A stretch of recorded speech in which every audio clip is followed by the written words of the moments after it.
welcome once again to Travel World 95. I'm Stephen Pickford. On today's show, the vibrant and the tranquil. We'll look at the pulsating, dynamic, world-class destination of Hong Kong. Over 9 million visitors each year visit this beautiful city, and we'll learn more when Aliana Ho, Director for Canada of the Hong Kong Tourist Association, drops by to join us later.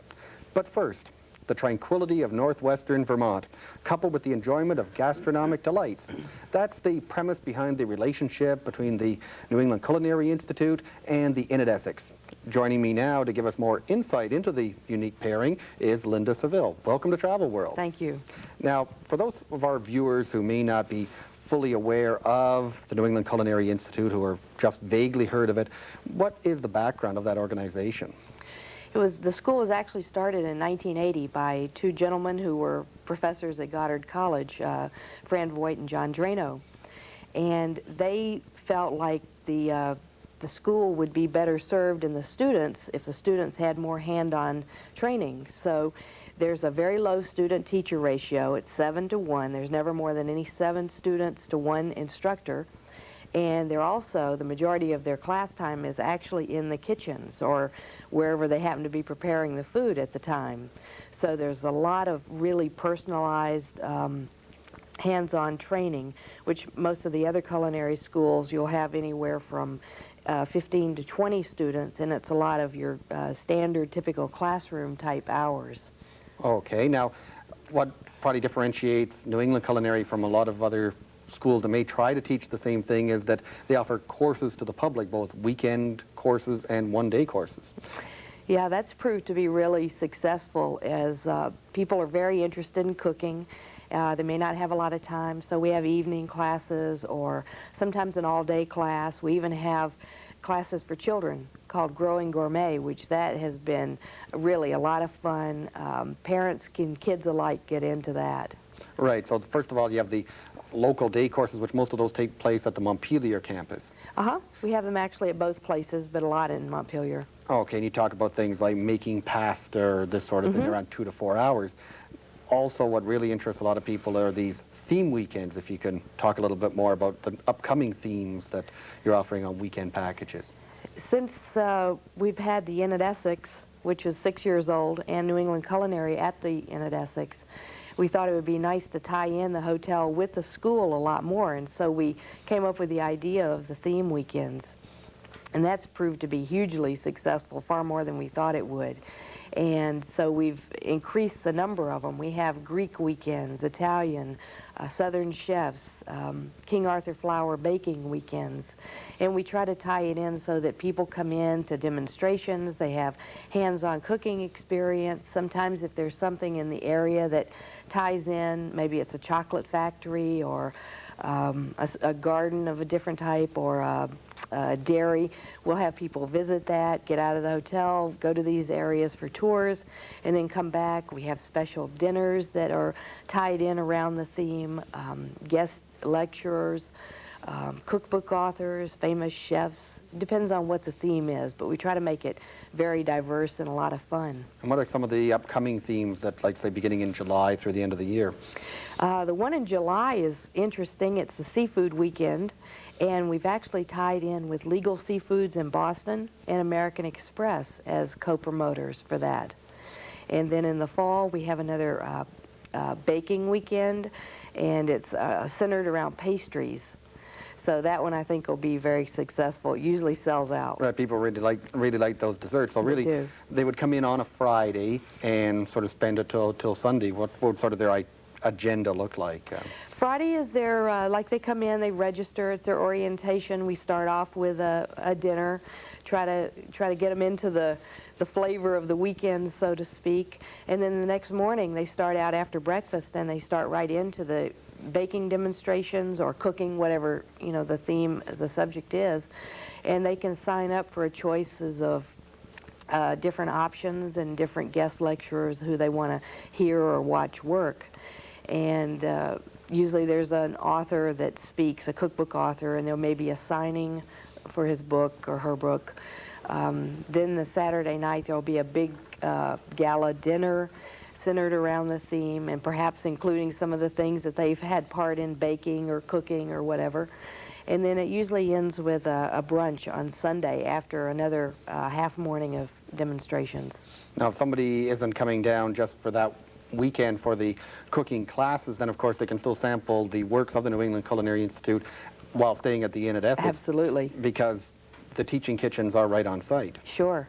We have in the local area, they call our kitchens the $1 million kitchens, because the school actually had a hand in helping to design the kitchens when they were being built. And a lot of the chefs tell the students, don't look for these kitchens when you go out to the working field, because you just won't find them. There's a lot of equipment there and a lot of things you just don't see in a typical kitchen. Right, it creates a sort of a unique dining experience. You have more chefs than actual rooms at the we do. At the inn, and a lot of the students like to talk with the guests, and really it's the guests seem to like that. They like talking with the students, because one of the parts of the class that they're in is table service. So they actually, for a 3-week period, have to come out into the restaurants and wait on tables, which sometimes can be a little bit scary, because that's not why they went to school. They went to school to be in the back of the house, so to speak, in the kitchens, and not necessarily out front. But it's a real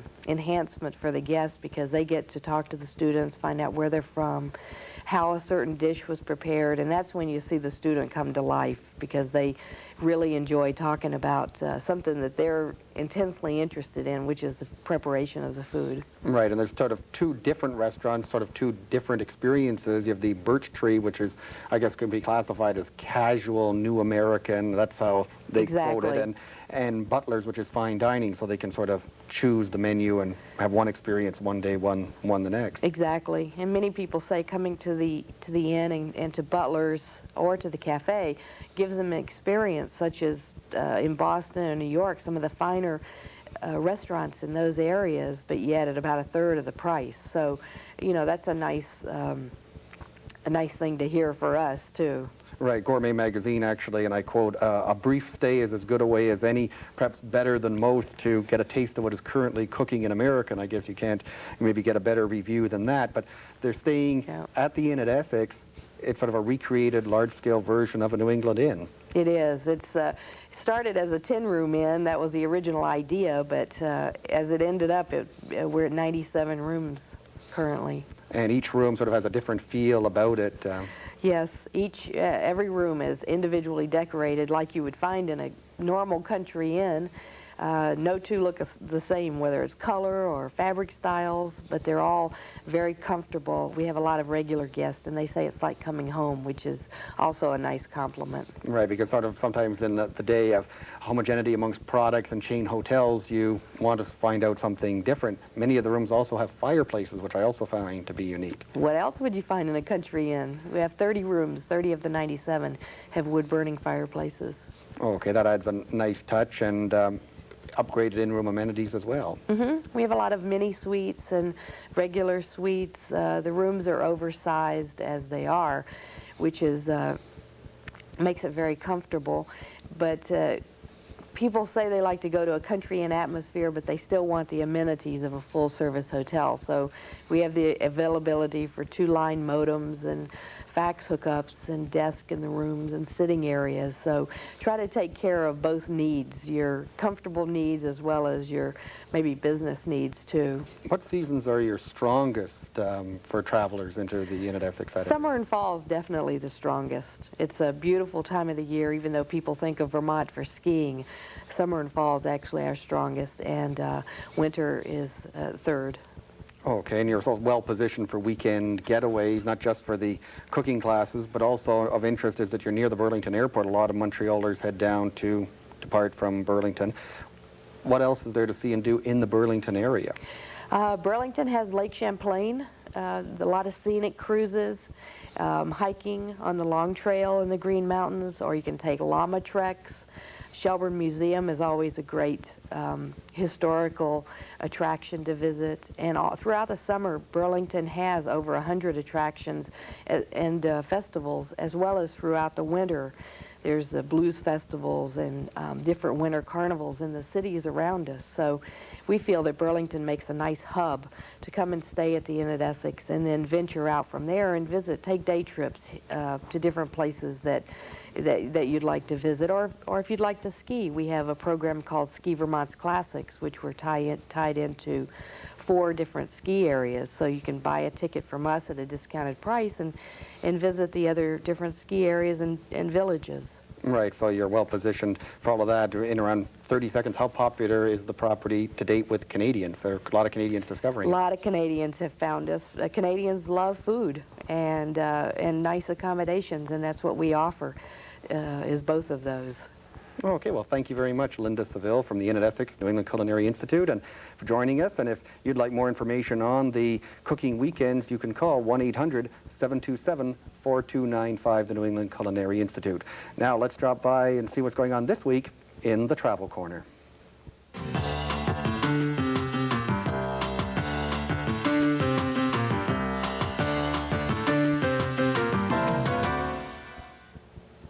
Hello, my name is Jennifer McMorrin. I work for Ulysses Travel Publications, and in today's Travel Corner, I'll be outlining the various different kinds of travel literature that are available for travelers today. Working in a travel bookshop, people often ask me, what is the best guide? There really is no best guide, since all travelers require different types of information, are traveling on a different budget, and are interested in different types of activities. Of the guides I've brought in today, they all fall into the category of the all-purpose practical guide. The first one I have here is the handbook collection, which is published in Britain by Passport Press. It's the most practical of the guides I've brought in. It's hard-covered and has very thin pages and very small script inside, which means that it's chocked full of information. This information consists essentially of addresses, phone numbers, hotels, restaurants, all sorts of practical information to help you get around and to help you tour a remote area on your own. It doesn't have necessarily a lot of cultural information. However, people traveling and covering large areas such as South America wouldn't necessarily be interested in too much culture all in one book. The next one I've brought in is The Lonely Planet. It's a very popular collection of guides, and deservedly so, since it includes all the practical information of a passport in a more selective manner, and it has all sorts of cultural and historical information. In fact, the history section is probably the most complete of the 4 guides I've brought in. The next one I've brought in is the Moon Handbook, which is often difficult to discern from The Lonely Planet, since the type of information that is provided is essentially the same. You might find that the Moon Handbook provides a bit more information for people interested in outdoor activities. It provides more detailed descriptions of hikes and trails and how to rent a kayak and so on. Another difference with the Moon Handbook is that it covers the United States, where The Lonely Planet has yet to venture. Though The Lonely Planet covers most of the world, it's yet to publish a guide on the United States. The Moon Handbook has a guide, one guide per state for almost all of the United States.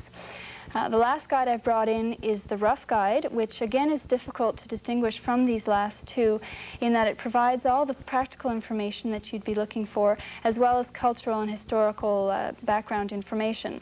One difference with the Rough Guide, actually, that I can tell you, having just used the Rough Guide and the Lonely Planet for Hong Kong, is that the Rough Guide is a little more narrative. It'll actually lead you through the sites.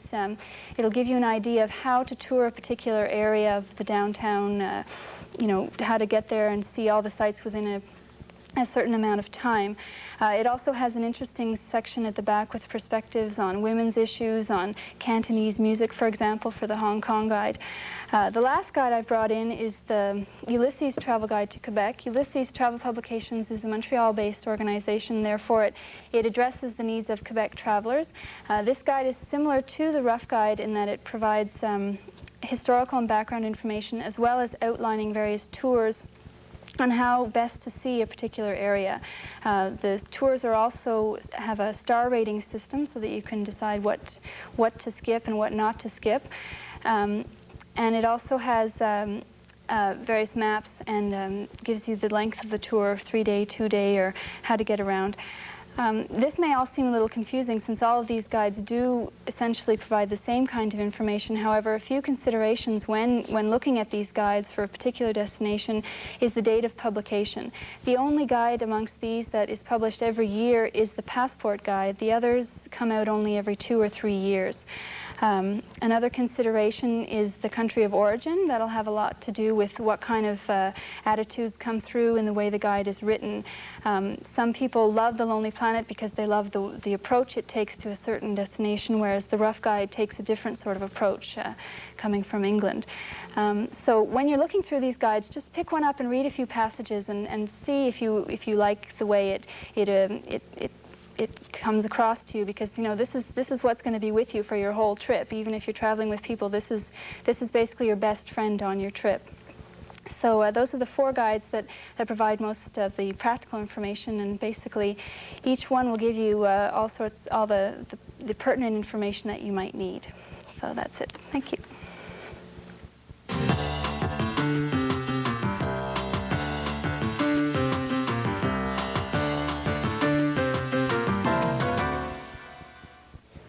And we're back in studio with Aliana Ho. She's Director for Canada of the Hong Kong Tourist Association. Welcome to Travel World. Thank you, Stephen. Well, first of all, people think Hong Kong, it's so far away, it's hard to get to, but really ease of access from Canada is superb. Excellent access from Canada to Hong Kong. We have over 20 flights directly from Canada to Hong Kong, either via Vancouver or Toronto. Especially with the direct access from Toronto to Hong Kong. It makes Hong Kong a lot closer to the eastern part of Canada than before. I mean, you just, for me, it's like 3 meals, 4 movies, and you are in Hong Kong, and a nap here and there. Right, you just sleep part of the time away. It's like, it's a fun way of getting there, and fares are reasonable in comparison to a lot of destinations. Exactly. It's only 17.5 hours by Anchorage from Toronto to Hong Kong. Right, so that's really cut the time off there. And coming back is marvelous. In the winter months, it's only a little bit less than 14 hours from Hong Kong to Toronto non-stop. Great. Now, we see in the media as well reports of hotels closing, and people think, oh, it's going to be hard to get a room, or that the rates will be expensive, and that I found is really not the case. Well, there are media reports regarding the closure of 2 hotels recently, but we have a new hotel opening in Hong Kong. On July 24th, there will be a 425 rooms opening on the Kowloon side. Hong Kong is an extremely popular destination around the world.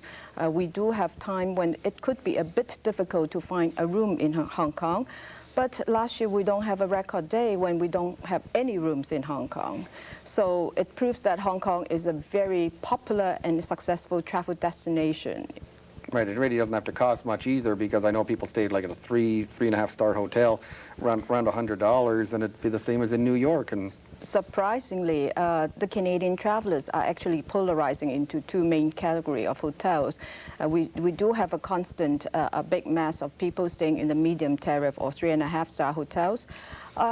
At the same time, we have people moving into like the 5-star hotel. It's gaining a lot, very popular among our Canadian visitors. Our hotels in Hong Kong are of extremely good value. Some of the facilities and amenities found in the room is uncomparable to other parts of the world. You have great value for what you pay for in Hong Kong. Right, it's a good value city. Now, a lot of people go there and they've been averaging, I think, only around 3 days stay, and visitors, when they leave, they say, oh, I wish we'd stayed another day. There's so much to see, and that's sort of a focus of a marketing campaign of your association. Yes. Last year, the Canadian visitors stayed an average of 3.5 nights in Hong Kong. But we do conduct an exit interview at the Kai Tak Airport, and everybody said that you are recommended to stay at least over 6 days, 6 nights in Hong Kong. Well, back in 1989, we have a campaign called Hong Kong Stay an Extra Day. That was a time when the hotel supply situation was a bit in numbers, and it coincided with the Gulf War. So tourism around the world was not very encouraging. But now, starting April this year, we have a new campaign which is called Hong Kong Wonders Never Cease, and you may want to see that this is my wonder coat. Oh, okay. And this with this is what our wonder book. Hong Kong actually celebrates the great contrast. The range of contrast is tremendous. We have a mix of Eastern and Western influences, and an ancient and ultra-modern way of life, as well as the dynamic of the Western civilization that mixed in with our rural charms. With this new contest, new advertising campaign, it really reflects the reality of Hong Kong. There's a lot really out of the ordinary that people really haven't thought of, rural retreats and things like this. They think of it as a very densely populated city that it'd be people packed in, but it's just a few miles from the city core. You're out almost, rural countryside. Exactly. A lot of us probably seen high-rises in Hong Kong. Hong Kong has been portrayed as a very vertical city. But within an hour, you could be relaxing on one of the rural beaches in one of our 235 outlying islands, remote from all the hassles and bustles of business life or activities in the city. So this is worth a visit. When next time you are in Hong Kong, go visit one of our outlying islands, be it on Lantau, Cheung Chau, or Lama. It's really worth a visit. Right, really takes you closer to the local people as well. You get a different feel for the destination by going to one of the outlying areas. Exactly. You literally walk through the lifestyle of people who are still keeping the houses as if they were in way back then. And it certainly is a walking city. To really get the feel of Hong Kong, you have to walk the streets. It becomes a very sensory experience. Yes, walking tours are very, very popular among our Canadian visitors. We have a set of walking tour guide in the Hong Kong Tourist Association, which is easily available to all our visitors. And with those tour guides, you can actually explore the city on your own, see some of the modern, ultra-modern lifestyle versus some rural living standard within the city. And one amazing thing is you can actually stroll through Hong Kong from the very bottom up to the very top on one of the world's largest outdoor escalator. Right, that just opened in the last year or so. Exactly, and it carries about 27,000 people per day up and down the hill. So that's something unique as well to see, and of course the city is very safe to get around. Public transit is very, very reliable, very... Canadians has actually voted Hong Kong as one of the most convenient city that they visited with our MTR system, which is the mass transit system, or here we call them metro, or in Toronto we call it the subway. It's very convenient, and it takes you from Hong Kong Central to the rural part of Hong Kong within half an hour ride. And besides the MTR, we also have the ferries, which, the very famous Star Ferry, which carry 100,000 passengers per day.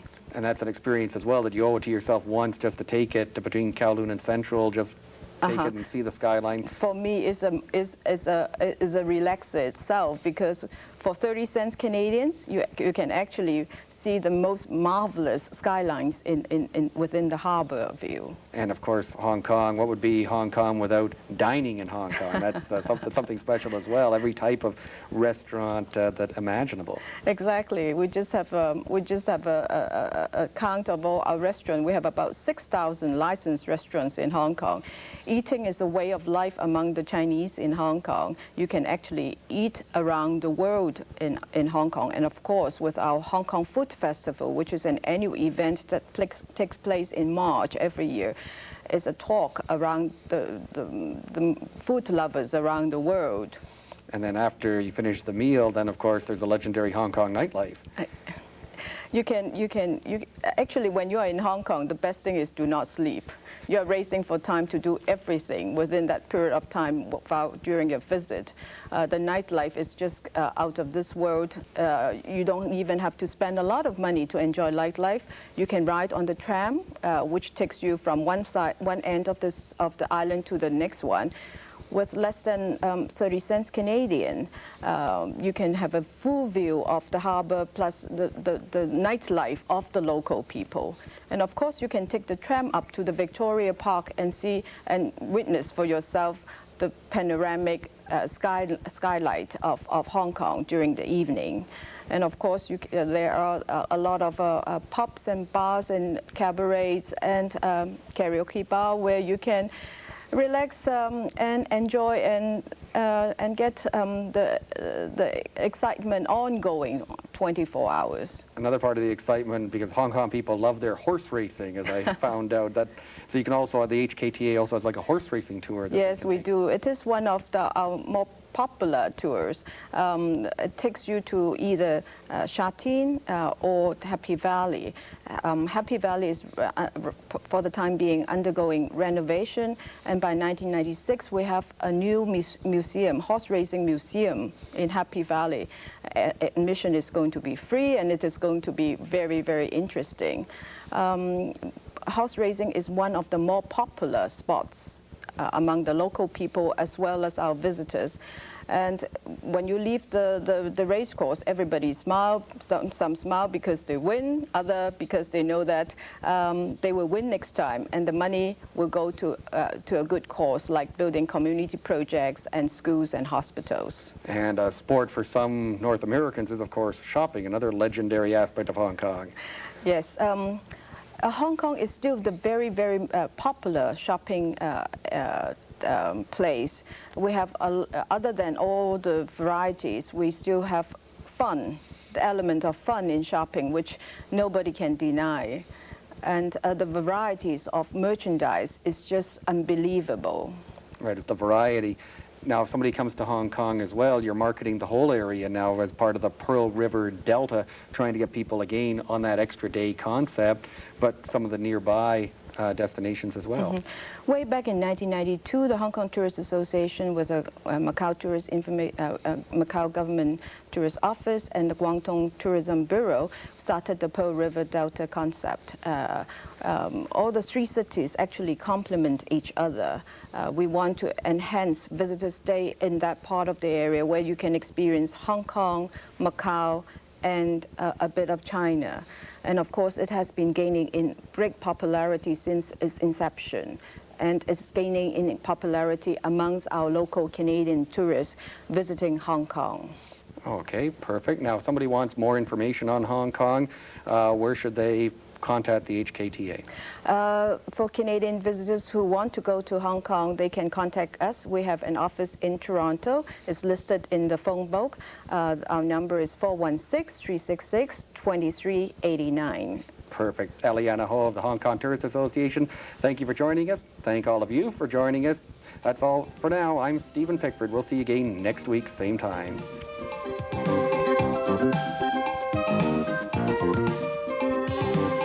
Thank